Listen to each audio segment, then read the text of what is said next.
alev olmuş geçmiş. Şimdi yangın çıkmadan evvel şu tarafı bu alan da şöyle yeşil. Yeşildi ya.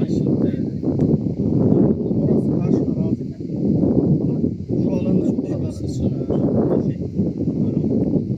Bak şuradan genelde yukarı doğru. Evet işte buradan yukarı gittiği için bitleri yukarıya aldı mesela normal şurayı şey yaptı. Aşağıdan bitler var bir sağlıklı oldu. Köfteci Yusuf'a yetişecek dediniz. Kısım buradan mı? Burada işte şurada köfteci şurada.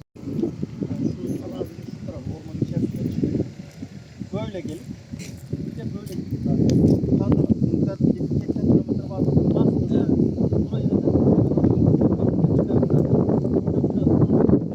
sonra da saat 3 gibi de şey yaptı. 4-5 gibi rüzgar büyüdü. Büyüyünce yangın var. Eğer geçseydi şey var. Yani ilk buralardan mı geliyor? Evet, evet şurada şu aşağıdan bastığı zaman buraya şey mi yaptı?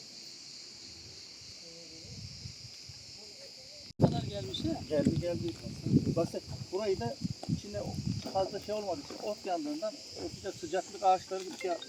Bunlar canlanır da. He. Evin içerisinde Efendim.